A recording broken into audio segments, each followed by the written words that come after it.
Hello ಸ್ನೇಹಿತರೆ, ಎಲ್ಲರಿಗೂ ನನ್ನ ಹೊಸ ವಿಡಿಯೋಕ್ಕೆ ಸ್ವಾಗತ. ಹಾಗೆ ನನ್ನ ಯೂಟ್ಯೂಬ್ ಚಾನಲ್ಗೆ ಸಬ್ಸ್ಕ್ರೈಬ್ ಮಾಡಿ, ಬೆಲ್ ಬಟನ್ನ ಕ್ಲಿಕ್ ಮಾಡಿ. ಇವತ್ತು ನಾನು ಒಂದು ಹೊಸ ರೆಸಿಪಿ ಹೇಳ್ತೀನಿ. ಜೋಳದ ವಡೆ ಹೆಂಗೆ ಮಾಡೋದಂತ ಹೇಳ್ಕೊಡ್ತೀನಿ. ಮೊದಲದಾಗಿ ಜೋಳದ ಹಿಟ್ಟು ತೊಗೊಂಡು ಒಂದು ಕಪ್ಪು ಸಣ್ಣ ರವೆ ತೊಗೊಂಡಿನಿ, ಅಂದರೆ ಚಿರೋಟಿ ರವೆ. ಅದನ್ನು ತೊಗೊಂಡು ಮಿಕ್ಸಿಗೆ ಹಾಕ್ಕೊಂಡು ನಾವು ಒಂದು ಕಪ್ಪು ಸಣ್ಣ ರವೆ ಹಾಕಿ,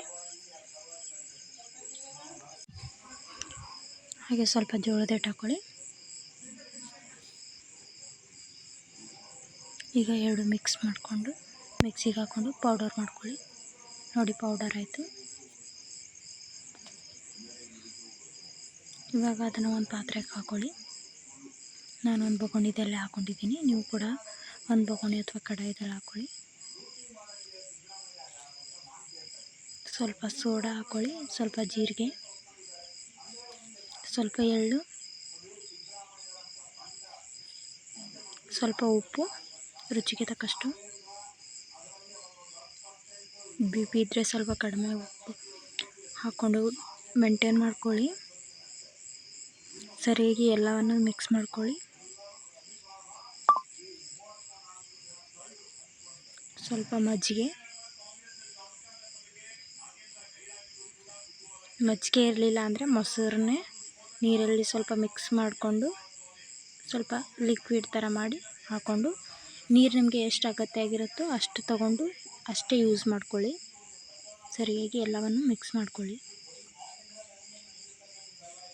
ನೀವು ಅಕ್ಕಿ ಹಿಟ್ಟು ಪಡ್ಡು, ಆಮೇಲೆ ಬೇರೆ ಬೇರೆ ಥರ ಪಡ್ಡು ಟ್ರೈ ಮಾಡ್ತೀರಲ್ವ, ಅದೇ ಥರ ಇದು ಜೋಳದ ಹಿಟ್ಟು ಪಡ್ಡು. ಅಕ್ಕಿ ಹಿಟ್ಟಿಗೆ ಎಷ್ಟು ಲಿಕ್ವಿಡ್ ಅಂದರೆ ಎಷ್ಟು ಅಳಸವಾಗಿ ಮಾಡಿರ್ತಾರಲ್ಲ ಅಷ್ಟೇ ಇದು ಕೂಡ ಮಾಡೋದು.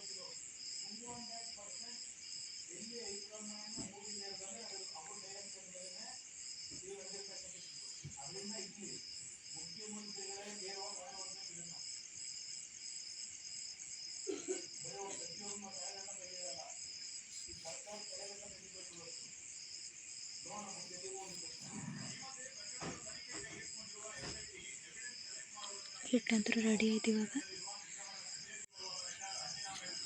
ನೋಡಿ, ಫೈನಲ್ ಹಿಟ್ಟಂತೂ ರೆಡಿ ಆಗಿದೆ. ಸ್ವಲ್ಪ ಪ್ಲೇಟ್ ಮುಚ್ಚಿಟ್ಟು ಬಿಡೋಣ ಸೈಡಿಗೆ. ಒಂದು ಅರ್ಧ ಗಂಟೆ ಬಿಡಬೇಕಂತ.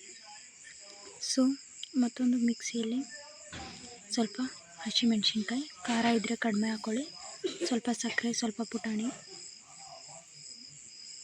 ಸ್ವಲ್ಪ ಕರಿಬೇವು, ಸ್ವಲ್ಪ ಕೊತ್ತಂಬರಿ, ಸ್ವಲ್ಪ ಜೀರಿಗೆ, ಸ್ವಲ್ಪ ಉಪ್ಪು, ಸ್ವಲ್ಪ ಸಣ್ಣದಾಗಿ ಹೆರ್ಚ್ಕೊಂಡಿರೋ ಕೊಬ್ಬರಿ, ಹಸಿ ಕೊಬ್ಬರಿನ ಹಾಕ್ಕೋಬೋದು. ಹಸಿ ಕೊಬ್ಬರಿ ಇರಲಿಲ್ಲ ಅಂದರೆ ಅಂದರೆ ಒಣ ಕೊಬ್ಬರಿನ ಸ್ಟೋರ್ ಮಾಡಿಟ್ಕೊಂಡಿರ್ತಾರಲ್ಲ ಅದನ್ನು ಮಾಡಿಕೊಂಡು, ನೋಡಿ ಚಟ್ನಿಗೆ ನೀವು ಮಾಡ್ಕೋತೀರಲ್ವ ಅದೇ ಥರ ಮೊದಲಿಗೆ ಹಾಗೆ ಗ್ರೈಂಡ್ ಮಾಡಿ ಆಮೇಲೆ ನೀರಕ್ಕೆ ಟೋಟಲಾಗಿ ಗ್ರೈಂಡ್ ಮಾಡಬೇಕು. ಇವಾಗ ಒಗ್ಗರಣೆ ಹಾಕ್ಕೊಳ್ಳೋಕೆ ಹೇಳ್ತೀನಿ ನಾನು. ಚಟ್ನಿಗೆ ಪಡ್ಡಿನ ಜೊತೆಗೆ ಒಂದು ಸಣ್ಣದು ಬೊಗಣಿ ತೊಗೊಂಡು ಆ ಬೊಗಣಿಗೆ ಸ್ವಲ್ಪ ಎಣ್ಣೆ ಹಾಕಿ, ಸ್ವಲ್ಪ ಜೀರಿಗೆ ಹಾಕಿ, ಸ್ವಲ್ಪ ಸಾಸಿವೆ, ಕೊತ್ತಂಬರಿ, ಕರಿಬೇವು, ಸ್ವಲ್ಪ ಎಣ್ಣೆಯಲ್ಲಿ ಕಾಯಿಸಿ,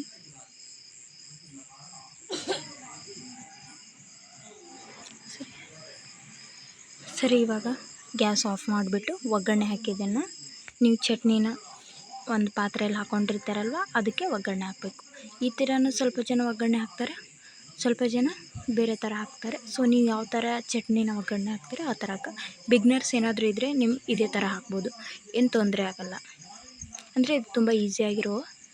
ಸೊ ಇದನ್ನೇ ಟ್ರೈ ಮಾಡಬೇಕು ನೀವು. ಚಟ್ನಿ ಅಂತೂ ರೆಡಿ ಆಯಿತು. ಇವಾಗ ಜೋಳದ ಹಿಟ್ಟು ಹೆಂಗಾಗಿದೆ ಅಂತ ನೋಡೋಣ. ನೋಡಿ, ಒಂದು ಅರ್ಧ ಗಂಟೆ ಆಯಿತು. ಇವಾಗ ಅರ್ಧ ಗಂಟೆ ಬಿಟ್ಟಾದ್ಮೇಲೆ ನೋಡೋದಾಯ್ತಲ್ವ, ಸ್ವಲ್ಪ ಉಬ್ಬಿದೆ ಸೋಡಾ ಹಾಕಿದ್ರಿಂದ.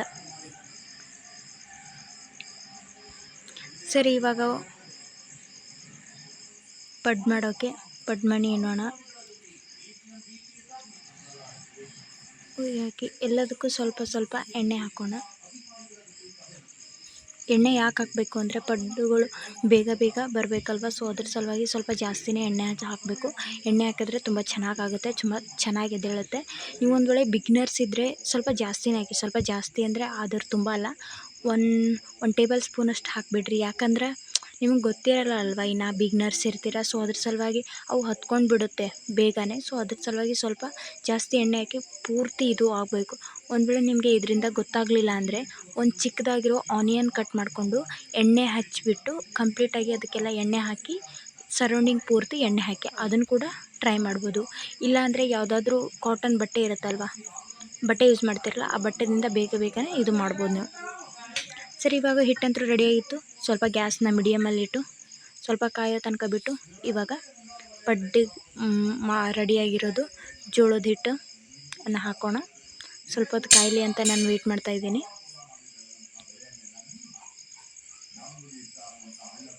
ನೋಡಿ, ಫುಲ್ಲು ಎಲ್ಲದಕ್ಕೂ ತುಂಬ ಹಾಕಬೇಕು. ತುಂಬ ಹಾಕಿದ್ರೆ ಅದು ಜಾಸ್ತಿ ಉಬ್ಬಿ ಎಲ್ಲ ಕಡೆ ಆಗುತ್ತೆ. ಸೊ ಸ್ವಲ್ಪ ನೋಡ್ಕೊಂಡು ಹಾಕ್ಕೊಳ್ಳಿ.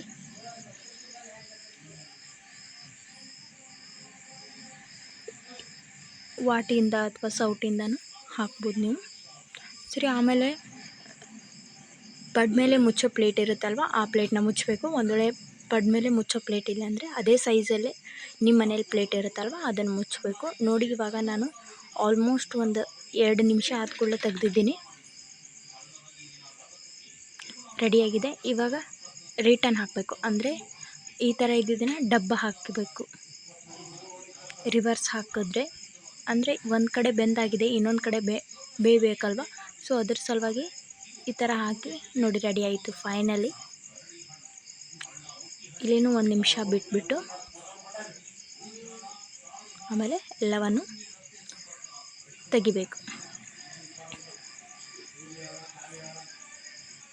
ಸ್ವಲ್ಪ ಕಪ್ ಚುಕ್ಕೆ ಬಂದರೆ ಆಲ್ಮೋಸ್ಟ್ ಕರೆಕ್ಟಾಗಿ ಆಗಿದೆ ಅಂತ ಅರ್ಥ. ನೋಡಿ, ಫೈನಲಿ ಡಿಶ್ ರೆಡಿ ಆಯಿತು. ತುಂಬ ಈಸಿಯಾಗಿ ನಿಮಗೆ ಅರ್ಜೆಂಟಾಗಿ ಯಾರಾದರೂ ಬಿಡ್ತಿದ್ರೆ ಮಾಡಿಕೊಡ್ಬೋದು. ಹಾಗೆ ಎಲ್ಲರಿಗೂ ಧನ್ಯವಾದಗಳು.